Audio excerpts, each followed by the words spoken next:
Hi, Dr. Paul Haider here. You know, in every spiritual text there is, I see writings about Divine Mother, whether it be Buddhism, whether it be, Hinduism, whether it be Christianity, or whatever it is, every single one of them talks about Divine Mother. We have Divine Mother here, Divine Mother Amma, uh, the amazing love that pours from this lady's heart. It's You can feel it. It's a palpable thing, and it's also been going on for thousands of years. You know, you can understand it and feel it, and a lot of people have had experiences with the Divine Mother coming to them, as with the miracle Fatima and the three little kids that had Divine Mother or Mother Mary come to them and give them prophecies. There's also the Mother or the Virgin of Guadalupe and that great experience of the Native American, Juan Diego. Yeah, was climbing up a mountain, and all of a sudden he saw Divine Mother or Mother Mary. And he said, "Go to the bishop, tell him I'm appeared." So he went to the bishop, and the bishop wouldn't listen to him. So we went back, and the Divine Mother says, go back and tell him again because this is real. And so we went back, and then the bishop got mad, and he said, you need to show me some proof.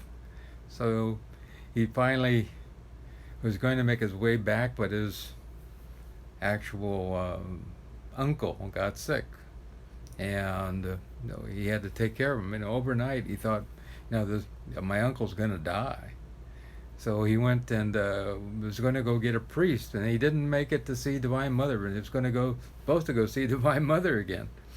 But he thought he had this obligation to go get the priest for the last rites for his uncle. So he just took another path up the mountain to go get the priest. And here's Divine Mother showed up, and so he was kind of chastising him a little bit. Why didn't you show up? And he said, well, my uncle's dying. And he said, no, he's not going to die. And I'm here for you, basically what you said. I am your mother. I am here. And I want you to go down to where we first met, and you'll see a bunch of flowers. And lo and behold, he walked down there, and he said, I want you to pick those and take them to the bishop. So lo and behold, he walked down there. There was roses growing and all kinds of different flowers, and he picked those. He put them in his big robe that he was wearing. It was made out of agave, and he was able to carry that back. And then he came back to Divine Mother on the way, and she touched the flowers. And then he took him back to the bishop. And when he opened his robe, everybody wanted to see what he was hiding in his robe, but when he opened his robe, there was like a light that poured out, and the flowers fell on the ground. And his roses doesn't grow there in Mexico, so. And then all of a sudden there was an image of Divine Mother there on his robe, and everybody fell to their knees. And his uncle was healed. In fact, the Divine Mother came to the uncle and said, I am the Virgin of Guadalupe. And he told Juan Diego that, and that image was taken, was given to the bishop, his clothing, and it was framed and put in a special chapel that was hastily built and stood there for a long time until they moved it into the bigger church. And it's over 400 years old and hasn't degraded. And also the image was actually given to a whole bunch of scientists to look at. And this material, which is made out of agave nectar, which is a very coarse material, is like 50 threads to an inch, not much. It should have been degraded in about 2 or 3 years, but over 400 years is not degraded at all. And they gave it to a bunch of scientists, and they gave it to even a Nobel Prize winner to look at, and they could not figure out how the image was put on that particular material. And what the pigments were, they could not figure out even what the pigments were. They has no answer. And so, and to this day, it's been going strong. The image looks just the way it did when it was first given to the bishop. And there was even a bomb blast that went off in that church, and everything else was destroyed, but that canvas was never touched. And so we have many things that have to do with Divine Mother. You know, Swami Vivekananda talked about the fact that Divine Mother is the great ocean, and the fact that, you know, there's been a drop that's come now and then. One was Jesus, another one was Krishna, another one was Buddha, you know, and on and on. And so we have these great drops of the ocean that have come to us to bring us the great truth. But are we listening? That is what it's all about. And it's also interesting that in our chakras also we have the trifold light that runs up in our spine. We start out with the one line of light, and then we end up with two others adjacent on both sides of that light that end up moving. And they move from what would be the Divine Mother, which starts at our base chakra, and moves up to our heart chakra, which some people call the Father chakra. And then we end up with the Divine Consciousness chakra, which is the Wisdom chakra, way up above our head. And so these combine together to become the one.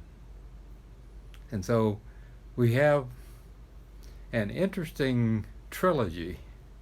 You know, I mean, it's the Father, the Son, the Holy Spirit. You know, I mean, the three lines of light.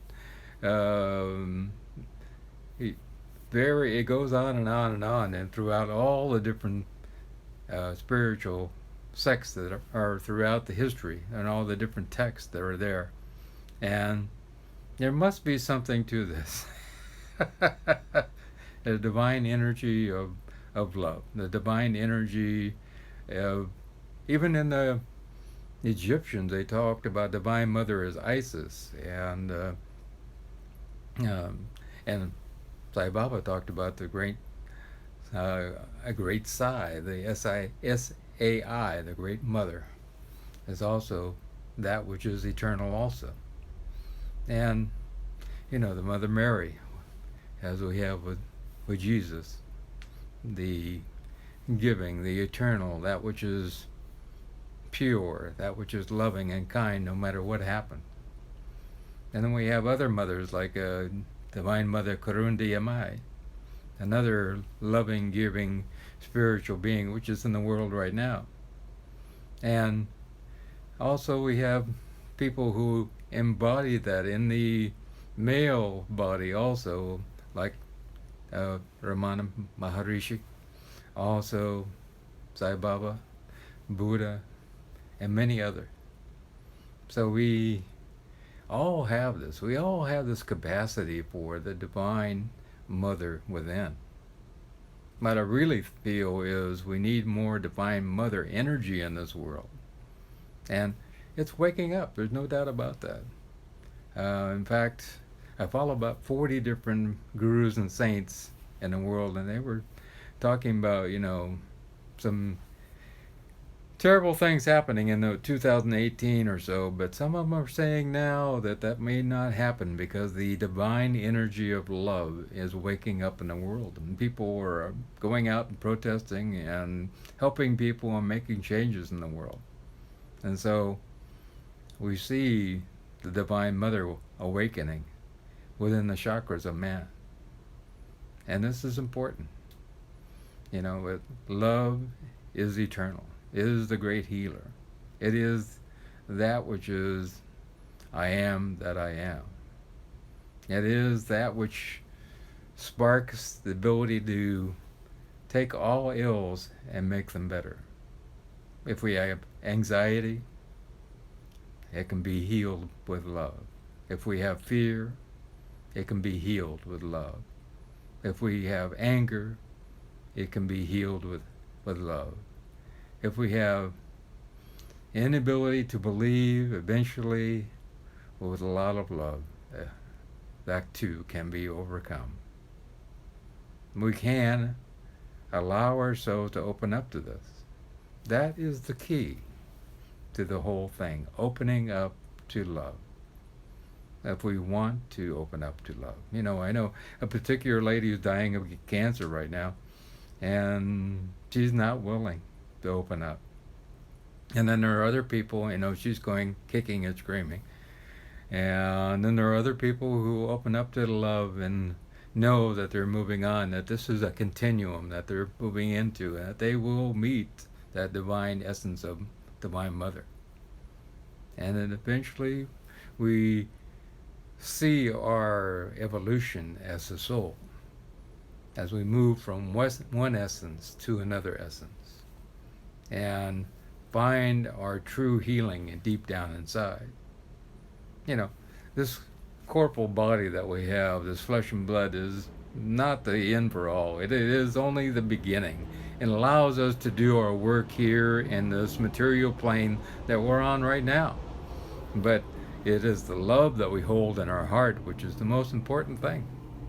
And then what do we do with that love? And then one of the most important things is helping our fellow man.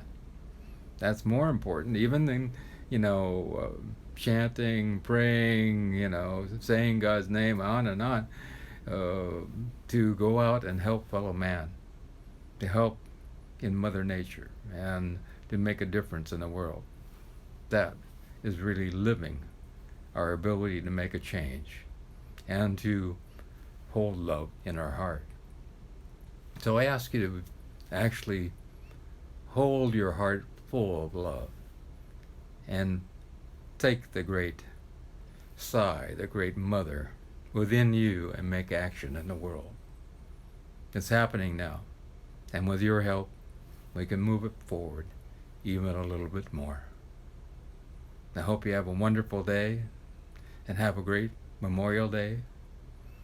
And remember, if you want to contact me, all my consults are free, and all my email address and everything is down below. You should click on Show More. And if you care to make a donation, it's greatly appreciated. I love you.